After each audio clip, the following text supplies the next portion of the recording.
성경은 천국의 소망을 두고 사는 삶을 나그네다, 그렇게 말하고 있습니다. 믿음의 조상들의 삶을 놓고 보면 다 나그네의 삶을 살았습니다. 아브라함은 헤브론 땅에서 아내 사라가 죽었습니다. 그래서 햇사람들에게 매장지를 요청할 때 이렇게 표현합니다. 나는 당신들 중에 나그네요 거류자입니다. 이방인입니다. 내 아내가 죽었는데 묻을 수 있는 매장지를 좀 달라고 요청을 합니다. 그랬더니 햇사람들이 매장지를 그냥 주려고 해요.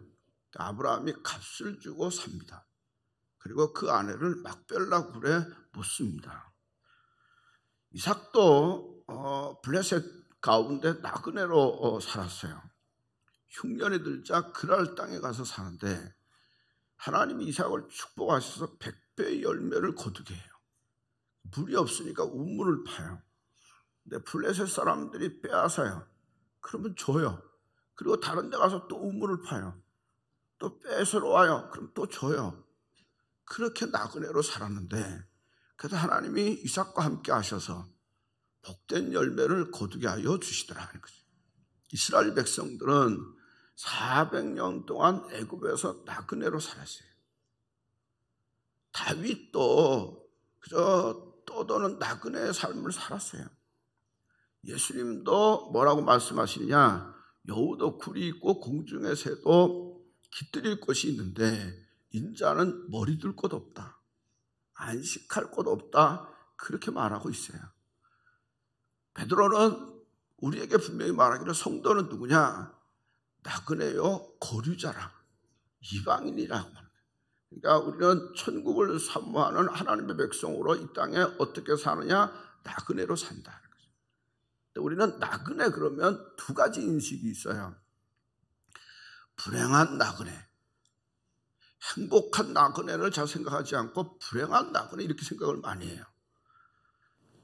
전쟁으로 쫓겨난 사람, 먹을 게 없어서 굶주린 사람, 노숙자, 염세주의자, 비관주의자, 그렇게 생각을 해서 나그네 그러면 불행한 것으로 연결을 해요.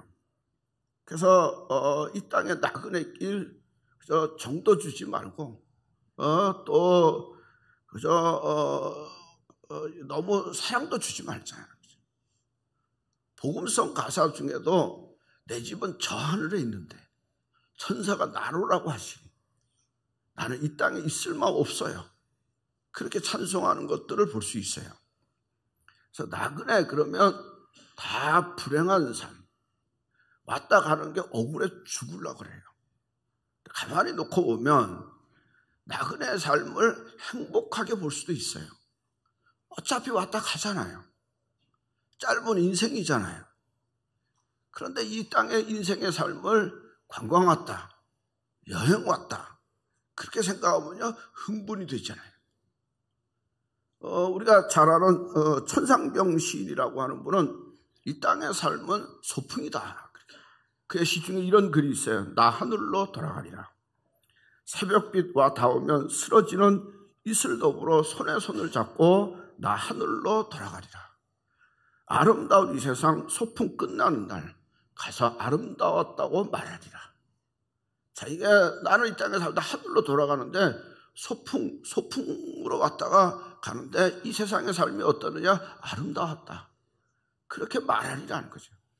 그러니까 나그네의 삶을 긍정적으로 보고 행복하게 보는 거죠.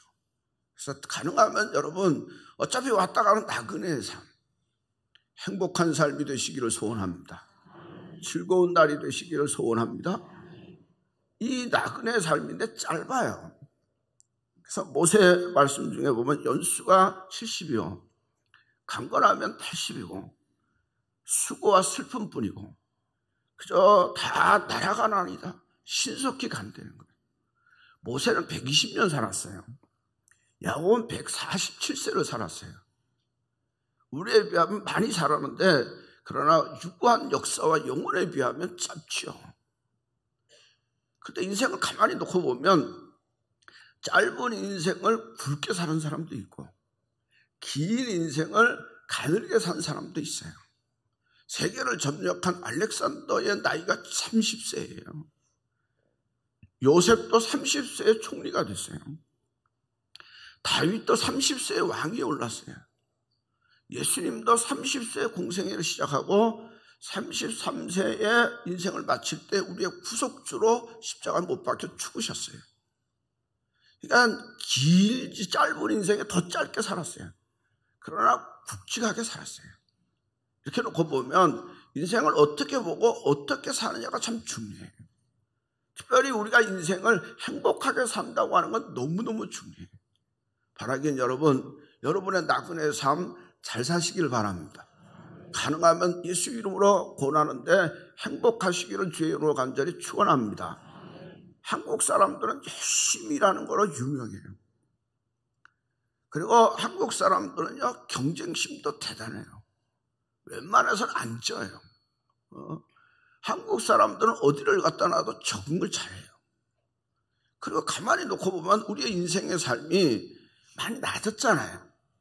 우리 경제 수준이 괜찮아요. 가난한 정도가 아니고 보통보다 조금 나아요. 그런데 우리에게 묻기를 행복한가? 한국 사람 보고 행복한가 물으면 자신 있게 대답하는 사람이 없어요. OECD 국가 중에 자살률 1위예요.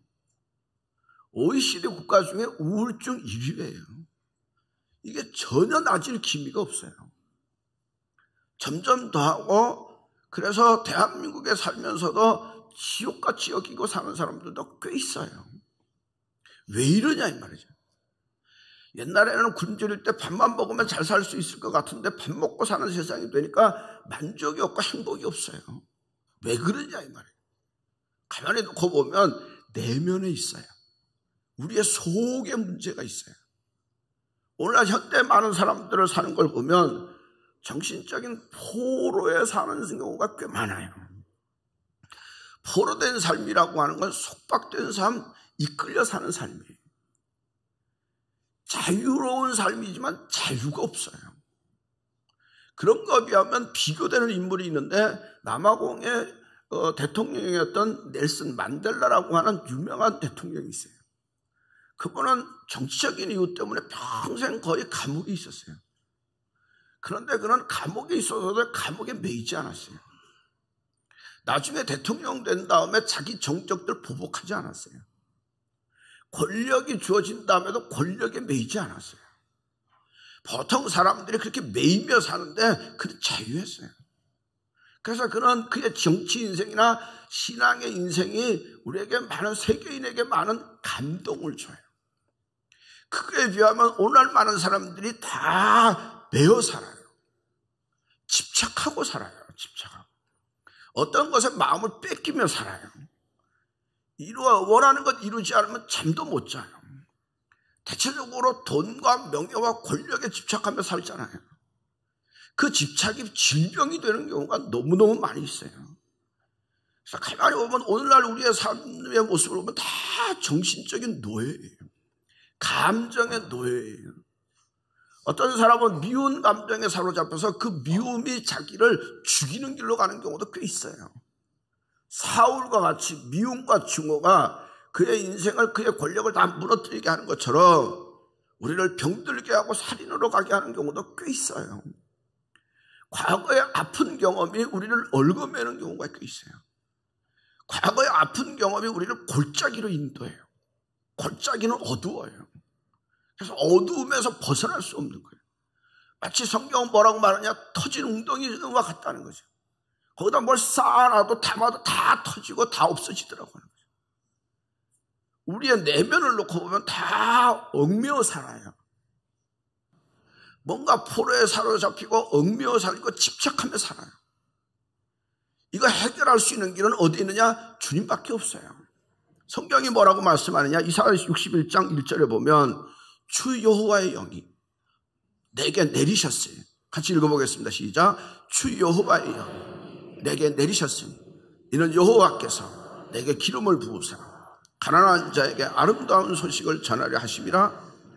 나를 보내사 마음이 상한 자를 고치며 포로된 자에게 자유를 갇힌 자에게 노임을 선포하며, 여러분 포로된 자에게 자유를, 갇힌 자에게 노임을 선포하면 이게 누구로 말미암아 이루어지느냐? 주 여호와의 영이. 주 여호와의 영. 예수님도 말씀하기를 내가 이 땅에 와서 복음을 전할 때 어떤 일로 이루어지느냐? 포로된 자에게 자유, 갇힌 자에게 노임을. 이게 주의 말씀이에요. 그러니까 분명한 사실은 예수 안에 있을 때, 복음이 내 안에 있으면 참된 자유함이 우리 가운데 이루어지는 줄로 믿으시라는 거죠. 포로가 얽매인 것에서 벗어날 수 있다고 하는 거예요. 요한복음 8장 32절에 보면 진리를 알지니, 같이 읽어보겠습니다. 시작. 진리를 알지. 진리가 너희를 자유하게 하리라. 진리, 복음이 우리를 자유하게 한다. 요한복음 8장 36절에 그러므로 아들이, 시작. 그러므로 아들이 너희를 자유롭게 하면 너희가 참으로 자유로우리라 그랬어요. 여러분, 우리가 얽매여 사는데 우리를 자유롭게 하는 것은 아들이, 하나님의 아들 예수로 우리가 자유함을 얻을 수 있다고 하는 거죠. 우리가 얽매여 살고 그리고 포로로 살고 얽혀 산다고 할지라도 우리를 자유하게 하는 것은 세상에 어떤 것도 없고요, 하나님의 영이, 예수의 영이, 성령이, 또 복음이 우리를 자유하게 하는 줄로 믿으시고 예수 안에서 자유함을 누리시기를 주의 이름으로 간절히 축원합니다. 여러분, 여기서 중요한 비밀이 있어요. 인간이 얽매인 것들을 자유롭게 한다고 하는 것은 인간에게 중요한 문제는 뭐냐? 영혼의 문제예요. 데살로니가 전서 5장 23절에 보면 너희 온 영과 혼과 육이 우리 주 예수 그리스도 강림하실 때까지 온전히 보존되기를 원하노라 그랬어요. 인간은 영과 혼과 육이 있어요. 사람이나 동물이나 혼과 육이 있다고 하는 건 같아요. 나이가 들고 세월이 지나면 늙고 병들어요. 사람뿐만 아니라 동물도 그래요. 그리고 동물에게도 혼이 있어요. 혼이 있다고 하는 말은 지각이 있고 감성이 있고 의지가 있다고 합니다. 개를 보세요. 개는 주인과 도둑을 구분해요. 지각이 있어요. 개는 좋으면 꼬리를 흔들어요. 감성이 있어요. 자기가 안 가려고 그러면 딱 버텨요. 의지가 있어요. 그런데 개에게 없는 게 뭐냐? 영이 없어요. 영이 없으니까 죄를 몰라요. 죄를 모르니까 회개도 몰라요. 그리고 그 속에 하나님도 없어요. 인간의 위대함은 뭐냐? 인간이 육과 혼만 있는 게 아니라 영이 있다고 하는 거죠. 인간의 육체를 이렇게, 인간의 몸을 가만히 이렇게 두 군데로 나눠보면 육과 영이에요. 육과 영이 같이 있을 때 살아있는 거예요. 육체에서 영이 떠나면 죽은 거예요. 그 사람이 대단한 인물이라고 할지라도, 대통령이라고 할지라도 영이 떠나면 죽은 거예요. 권세 있는 자라고 할지라도 영이 죽었으면 죽은 거예요. 그래서 우리에게 사는 동안에 정말로 중요한 건 뭐냐? 영에 사는 거예요. 근데 더 중요한 게 뭔지 아세요? 영혼의 만족이에요. 육체의 만족을 얻는다고 해서 영혼이 만족하는 건 아니에요. 우리는 세상에 스트레스를 많이 받고 살아요. 근데 이 스트레스를 어떻게 이길 수 있느냐? 이길 길이 없어요. 그런데 내 영혼이 만족하면 스트레스를 이길 수가 있어요. 그런데 내 영혼이 만족하지 않으면 다 터져나와요. 피곤해요. 지치고 나가 떨어질 수밖에 없어요. 여러분, 인생을 사는 동안에 정말로 중요한 게 뭔지 아세요? 육체의 만족이 아니라 영혼의 만족이에요. 육체가 만족한다고 할지라도 영혼이 피폐하면 그 삶은 만족하지 않아요. 배고프면 밥을 먹어야 돼요. 밥을 먹으면 배가 불어서 좋다 그러지만 좀 있으면 또 배고파요. 진정한 만족은 없어요. 돈이 없을 때는 돈이 있으면 좋겠다. 그러니까 돈이 있으면 좋아요. 그런데 돈이 우리에게 영원한 만족을 주느냐? 그렇지 않아요. 왜 한국인이 열심히 살고 잘 사는데도 불구하고 행복하지 않느냐? 육체의 만족만 쫓아가니까 그래요. 보이는 만족만 쫓아가니까 영혼이 피폐해요. 정말로 우리에게 필요한 것은 영혼의 만족이에요. 내 영혼이 만족하고 내 영혼이 평안해야 돼요. 그래야 그 삶이 복이 있다고 하는 사실을 깨닫기를 주의 이름으로 간절히 권면합니다. 여러분, 인생의 행복이 어디 있느냐? 알랭이라고 하는 사람은 이렇게 얘기해요. 행복은 자기 불행을 남에게 얘기하지 않는 거다. 그래서 내가 불행한 걸 절대 말하지 않는 게 행복이다. 그런 면도 있지만 그건 좀 억지잖아요. 이런 얘기가 있어요. 여우와 포도나무 얘기예요. 포도나무 꼭대기에 포도가 맛있게 보이는 포도가 달렸어요. 그래서 여우들이 그 포도를 먹기 위해서 막 경쟁을 해요. 나무에 올라가요. 그런데 그 중에서 유능하고 똑똑한 여우가 쭉 올라가서 그 포도를 따먹어요. 막상 따먹으니까 어떠느냐? 신포도주야. 맛이 없어. 그런데 경쟁을 뚫고 자기가 1등이 돼서 따먹었는데 신포도주 맛이 없다 그러면 억울하잖아요. 꿀꺽 삼키고 밑에 있는 여우 보고 뭐라 그런지 아세요? 시다, 맛있다, 맛있다 그랬어요. 그러니까 그 밑에 있는 여우들이 그 여우를 우러러보는 거예요. 야, 저 맛있는 포도를 먹은 거 훌륭하다 그렇게 우러러봤는데 그 여우가 죽었어요. 그러니까 그 밑에 있는 여우가 또 경쟁을 해서 한 여우가 쫙 올라가서 그 포도를 딱 따먹었어요. 그런데 아이고 속았구나. 이게 내 앞에 선배 여우가 거짓말했네. 그런데 그도 밑에 보고 사람 밑에 여우 보고 뭐라 그런지 아세요? 맛있다 그랬어요.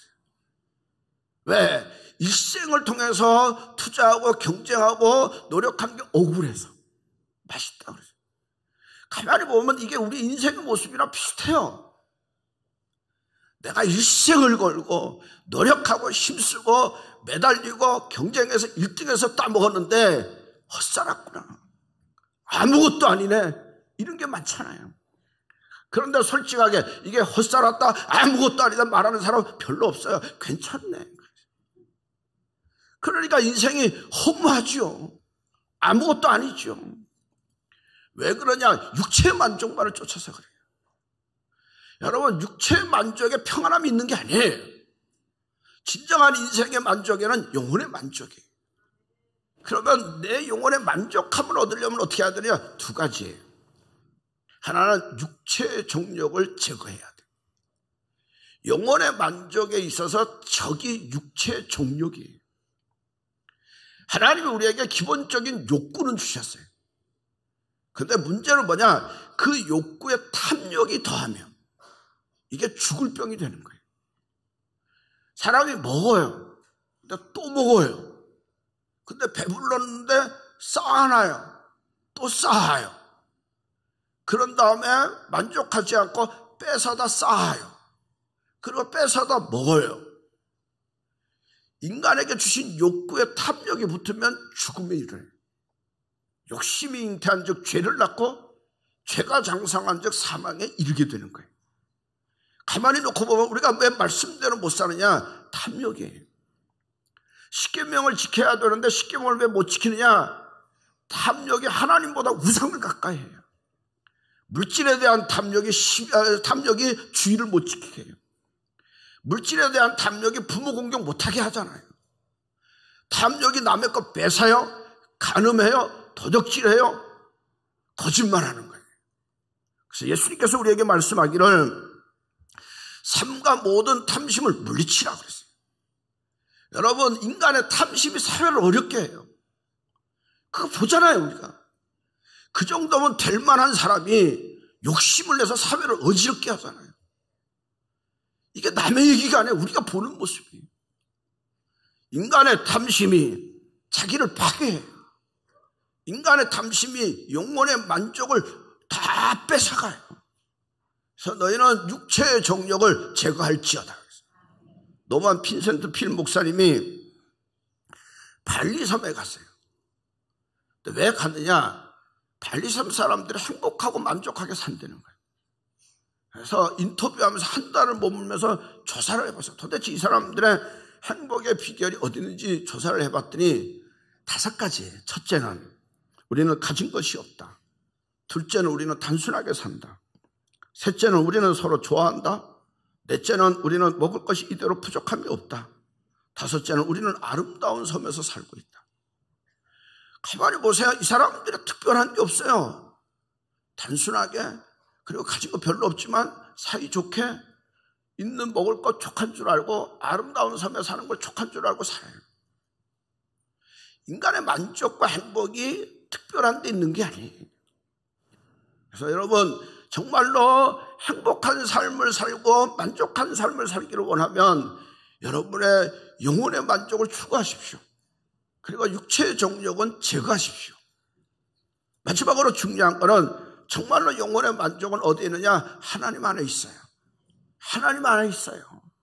성경에 보면 삭개오가 예수께로 찾아가요. 삭개오가 왜 예수께로 갔을까? 먹고 사는 문제를 가지기 때문에 갔을까? 파티하는 인생을 살기 위해서 예수께로 갔을까? 전혀 그렇지 않아요.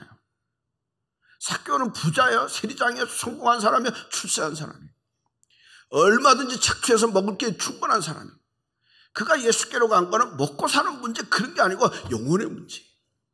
여러분 인생에게 정말로 중요한 건 뭔지 아세요? 영혼의 문제. 영혼의 문제. 가룟 유다가 왜 예수를 팔았을까? 돈 때문에? 아니 그 영혼이 병들어서 팔았어요. 마가가 바울과 바나바와 함께 선교하러 가다가 왜 돌아갔을까? 힘들었을까? 아니 그 영혼이 연약하니까 돌아간 거예요. 여러분 분명히 아셔야 되는 게 왜 사람들이 재산권을 가지고 문제를 싸울까? 하나님보다 재물을 더 숭배하는 영혼 때문에 그래요. 잘 살다가 이혼하는 게 성격이 안 맞아서 아니야 사랑하고 용서할 수 없는 영혼 때문에 그래요. 영혼의 문제. 영혼이 건강해야 삶이 건강해. 영혼의 만족이 있어야 우리의 삶에 만족이 있어요. 영혼이 아름다워야 삶이 아름다운 줄로 믿으셔야 돼요. 영혼이 부유해야 삶이 부유해요. 영혼에 정말로 건강함과 풍요로움이 있어야 삶이 풍요로움이 이루어지는 거예요. 영혼이 즐거워야 삶이 즐거워요. 이런 영혼의 만족이 어디를 통해서 오느냐? 성경을 보면 누가복음 19장 5절에 보면 예수께서 그곳에 이르사 읽어보시죠. 시작. 예수께서 그곳에 이르사 쳐다보시고 이르시되 삭개오야 속히 내려오라. 내가 오늘 내 집에 유하여야 하겠다 하시오. 삭개오가 예수님께로 갔더니 예수님이 삭개오를 만나고 뭐라 하느냐? 내가 내 집에 유하여야 하겠다. 야, 삭개오의 집에 머무른다고 하는 거예요. 여러분 내 영혼의 참된 만족은 예수가 내 안에 머무는 거예요. 예수와 함께 먹고 마시고 사는 거예요. 우리의 목마름을 해결하는 건 세상의 육체적인 것이 있는 게 아니라 예수 안에 있는 줄로 믿으시라는 거죠. 이사야 55장에 뭐라고 말씀하느냐? 오라 너희 목마른 자들아. 시작. 오라 너희 목마른 자들아 물러나오라. 돈 없는 자도 오라. 너희는 와서 사 먹되 돈 없이 값없이 와서 포도주와 젖을 사라. 목마른 자들아 인생의 목마른 자들아 내게로 오라. 내가 너희를 채워주리라고 하는 거예요. 하나님이 채워줘요. 하나님이 풍요롭게 하셔요. 믿으시면 아멘. 믿으시면 아멘. 머리로만 하는 게 가슴으로 받아야 돼요. 내 영혼의 만족함과 내 삶의 행복은 하나님 안에 예수 안에 있는 줄로 믿으시면 아멘. 또 하나 성경을 보면 빌립보서 3장 8절에 내가 그를 위하여 시작. 내가 그를 위하여 모든 것을 잃어버리고 배설물로 여기면 그리스도를 얻고 그 안에서 발견되려 함이니 내가 이 세상의 모든 것 다 배설물로 여기고 버리지만 그러나 내가 존귀한 게 있는데 그건 뭐냐? 예수 그리스도. 내가 예수 그리스도를 얻었다고 하는 거예요. 왜 사람들이 부족하냐 만족하지 못하느냐? 비교하기 때문에. 그런데 내 안에 예수가 있으면 어떤 것과 비교가 안 되잖아요. 예수로 말미암아 풍족함이 있고 예수로 말미암아 만족함이 있고 풍요로운 은혜와 축복이 있는 줄로 믿으시라. 마지막으로 시편 23편 여호와는 시작. 여호와는 나의 목자시니 내게 부족함이 없으리로다. 목자 되신 하나님이 나를 인도하시며 부족함이 없는 줄로 믿으십시오. 목자 되신 하나님이 나를 채워주시면 풍성한 줄로 믿으십시오. 여러분의 삶에 영혼의 만족함이 충만하시길 바라서 나그네 인생길에 행복하시고 기쁘고 좋은 날 되시기를 주의 이름으로 간절히 축원합니다.